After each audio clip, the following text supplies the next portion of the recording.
Hello everyone, इस video में हम बात करेंगे कि एक बार अगर आप अपनी इनकम टैक्स की रिटर्न को अपलोड कर देते हैं तो उसका फॉर्म और एक्नॉलेजमेंट आप कहां से डाउनलोड कर सकते हैं। एक्नॉलेजमेंट और फॉर्म को डाउनलोड करने के लिए सबसे पहले आपको अपनी इनकम टैक्स की वेबसाइट पे लॉगिन करना है। लॉगिन करने के बाद आपका डैशबोर्ड खुल के आता है। सबसे पहले डैशबोर्ड के साथ में ही एक ऑप्शन है ई फाइल। ई फाइल में फर्स्ट ऑप्शन है income tax return. Income tax return पे जब आप क्लिक करेंगे तो वहाँ पे फर्दर आपको 5 ऑप्शंस दिए जाएंगे। उसमें से जो सेकंड ऑप्शन है that is view file return, इस पर आपको क्लिक करना है। व्यू फाइल रिटर्न पे जाने के बाद अभी तक आपने जितनी भी ऑनलाइन रिटर्न्स फाइल करी हैं वो सब आपको यहाँ पे मिल जाएंगी। जो भी हमारी लेटेस्ट रिटर्न है उसको हमें डाउनलोड करना है।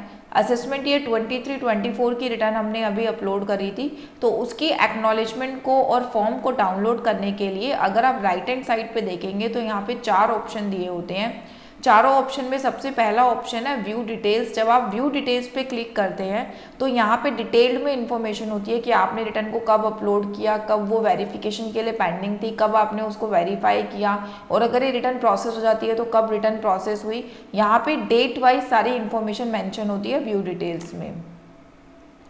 उसके बाद है डाउनलोड फॉर्म। जब आप डाउनलोड फॉर्म पे क्लिक करते हैं तो आपने जब अपनी रिटर्न को अपलोड किया तो उससे जो फॉर्म क्रिएट हुआ पीडीएफ का, वो फॉर्म अगर आपको डाउनलोड करना है तो आप यहाँ से डाउनलोड कर सकते हैं।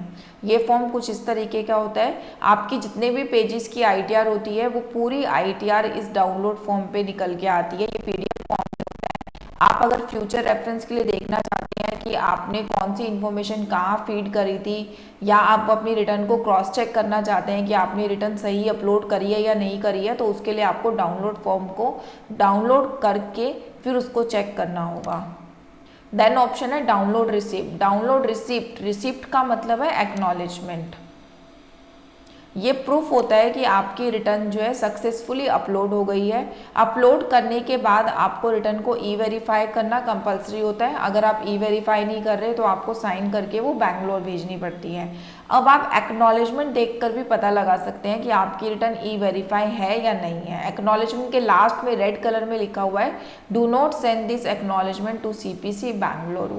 दैट मीन्स आपकी रिटर्न ऑलरेडी ई वेरीफाई है, आपको इस रिटर्न को बैंगलोर भेजने की ज़रूरत नहीं है। अगर यहाँ पे ये नहीं लिखा होता तो यहाँ पे मेंशन होता कि सेंड दिस एक्नॉलेजमेंट बेंगलुरु, और यहाँ पे बैंगलोर का एड्रेस भी होता।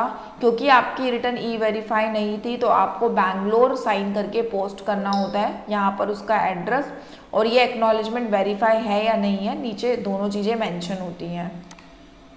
इसके बाद जो फोर्थ ऑप्शन होता है वो होता है डाउनलोड जेएसएन। डाउनलोड जेएसएन के ऑप्शन में क्या होता है, जो आपने जेएसएन यहाँ पे अपलोड करी है उस जेएसएन को आप दोबारा यहाँ से डाउनलोड भी कर सकते हैं। फ्यूचर में कभी भी आप अगर अपनी पास रिटर्न की जेएसएन लेना चाहें तो आप यहाँ से डाउनलोड करके उस जेएसएन को अपने पास रख सकते हैं। सो ये चारों ऑप्शन मैंने आपको बता दिए हैं। आप फॉर्म यहाँ से डाउनलोड कर सकते हैं, एक्नॉलेजमेंट डाउनलोड रिसिप्ट से डाउनलोड कर सकते हैं, एंड जेएसएन डाउनलोड जेएसएन से डाउनलोड कर सकते हैं। बहुत ईजी सा कंसेप्ट है ये। Thank you so much for watching this video.